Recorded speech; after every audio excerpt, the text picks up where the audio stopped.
Uttarakhand STF के SP अंकुश मिश्रा ने जनता से अपील की है कि डिजिटल अरेस्ट एक स्कैम है जो वर्तमान में पूरे भारतवर्ष में चल रहा है। कोई भी सीबीआई अफसर, Mumbai crime branch, cyber crime, IT या ईडी अफसर या कोई भी एजेंसी आपको व्हाट्सएप के माध्यम से डिजिटल अरेस्ट करने हेतु नोटिस नहीं देती है। साथ ही कोई व्यक्ति आपको फर्जी दस्तावेज, अवैध सामग्री आदि के नाम पर आपको डरा धमका रहा है या पैसों की मांग कर रहा है तो इस संबंध में एसटीएफ साइबर थानों में अपनी शिकायत दर्ज कराएं।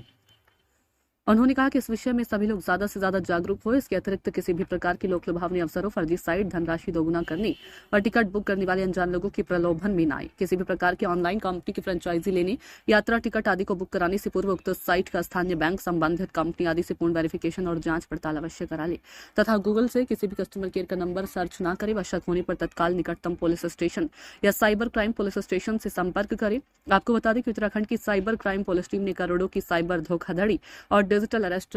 स्कैम का भंडाफोड़ करते हुए गिरोह के मुख्य अभियुक्त को जयपुर राजस्थान से गिरफ्तार किया। देहरादून के निरंजनपुर निवासी एक पीड़ित के साथ 2.25 करोड़ से अधिक की ठगी के मामले में इस गिरोह का पर्दाफाश हुआ। इस गिरोह ने खुद को मुंबई साइबर क्राइम पुलिस अधिकारी बनकर व्हाट्सएप पर वॉइस वीडियो कॉल व मैसेज के माध्यम से पीड़ित को 9 दिन तक डिजिटल हाउस अरेस्ट रखकर 2,27,23,000 ठगे थे।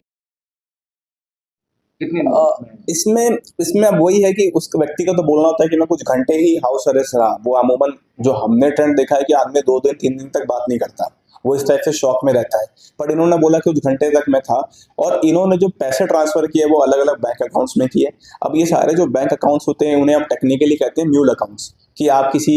अनजान आदमी या कोई ऐसे आदमी को पकड़ लो, उसके नाम पे बैंक खाता खुला लो, जो मास्टरमाइंड्स होते हैं। और उसके बाद क्या है कि उस व्यक्ति को पता नहीं होता कि मेरा बैंक अकाउंट संचालित किया जा रहा है और दूसरा आदमी जो एटीएम से पैसा विड्रॉ कर रहा है या नेट बैंकिंग कर रहा है या उस अकाउंट को एक्चुअल में उसका संचालन कर रहा है, तो वो व्यक्ति जो होता है इस प्रकार के अकाउंट्स को खुद चलाता है, साथ में उन अकाउंट्स को बाहर भी भेजता है। तो इस प्रकार से जो मनी विड्रॉल होता है वो ये होता है कि वो जैसे मैं एक पैसे को कम से कम 10 अकाउंट में या 20 अकाउंट में तोड़ दूं अलग अलग पार्ट्स में, फिर वो फर्दर अलग अलग अकाउंट्स में टूटते हैं। तो पैसे को इस प्रकार से डिस्ट्रीब्यूट किया जाता है कि अमूमन हमने देखे हैं ऐसे स्कैम में कि कोई एक या 2 अकाउंट नहीं बल्कि ऐसे कई अकाउंट्स होते हैं जिनमें पैसे को डिस्ट्रीब्यूट किया जाता है, जिससे कि पुलिस का काम जो है मुश्किल हो जाए।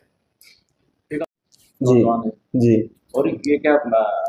आईटी वगैरह का भी प्रोफेशनल है क्या? थोड़ी इसके बारे नहीं, इसमें बोलूंगा कि नो डाउट उसकी एज वैसे तो मतलब यंग है वो बंदा, बट ये है कि ओवरऑल जो इस टाइप के जो ठगी करते हैं या जो हम कह सकते हैं कि ओवर स्मार्ट जो क्रिमिनल्स होते हैं वो अमूमन यंग ही होते हैं, क्योंकि आजकल जो यंग लड़के आ गए, यंग बच्चे आ गए, हमने देखा सबके पास मोबाइल फोन आ गया है और आजकल के जो बच्चे हैं वो मोबाइल फोन में हर चीज नई नई चीज कोशिश करते रहते हैं। तो वो लोग क्योंकि न्यू ब्रेन है, एक न्यू ब्लड है, तो कई बार कुछ लोग गलत रास्ते में चले जाते हैं। इनको लगता है कि यह इजी मनी है कि हम आसानी से पैसा कमा सके। तो जिस क्रम में हमने देखा है कि आजकल के कई साइबर क्रिमिनल्स जो हैं, जो कि अगर हम ट्रेडिशनल साइबर बेल्ट की भी बात करें, जमतारा हो गया या बिहार की बेल्ट हो गई या मेवात की बेल्ट हो गई, राजस्थान या हरियाणा यूपी पूरी बेल्ट हो गई, दिल्ली एनसीआर के क्रिमिनल्स हो गए, उसमें ज्यादातर जो साइबर क्रिमिनल्स हैं वो युवा हैं, 20 साल से 30 साल के बीच के, या फिर कई लोग 20 साल से कम होते हैं। तो वो जो युवा क्रिमिनल्स हैं वो बड़े, उनके अंदर एक कह सकते हैं रेस लगी रहती है कि कितनी जल्दी मैं एक बाइक खरीद लूं, केटीएम बाइक खरीद लूं, कितनी जल्दी मैं गाड़ी निकाल लूं,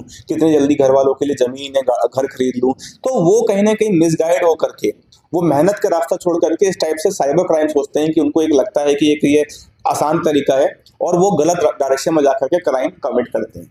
इसमें फुल जैसे